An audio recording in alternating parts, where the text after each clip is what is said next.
Live, शोध सत्य बातमीचा। सांगलीमध्ये आज सकाळी तरुणीवर कोयत्याने हल्ला, हल्लेखोर तरुण पसार। सांगलीमध्ये आज सकाळी 8 वाजण्याच्या सुमारास एका तरुणाने एका तरुणीवर कोयत्याने हल्ला केल्याची घटना घडली आहे। सदरची घटना कॉलेज कॉर्नर जवळ घडली आहे। एक तरुण व तरुणी कॉलेज कॉर्नर जवळ गाडीवर बोलत बसले होते। त्या दोघांमध्ये कोणत्या तरी कारणावरून वादावादी झाली। त्यावेळी सदरच्या तरुणाने गाडीतून कोयता काढून त्या तरुणीवर वार केला आहे। त्यावेळी त्या तरुणीने हात आडवा केल्याने हातावर वर्मी घाव बसला आहे।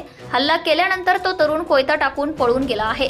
घटनास्थळावरील नागरिकांनी त्या तरुणीला सांगली सिव्हिलमध्ये उपचारासाठी दाखल केले असून त्या तरुणीची प्रकृती स्थिर असल्याचं समजतंय। प्रांजल काळे, वय वर्ष 19 असे हल्ला झालेल्या तरुणीचे नाव असल्याचे समजतंय। हल्ल्याचे कारण व त्या तरुणाचे नाव अद्याप समजू शकले नाही। Maharashtra news live bureau report, Sangli. महाराष्ट्रातील लेटेस्ट बातम्या पाहण्यासाठी महाराष्ट्र न्यूज चॅनलला यूट्यूबवर सबस्क्राईब करा आणि बेल आयकॉन प्रेस करा।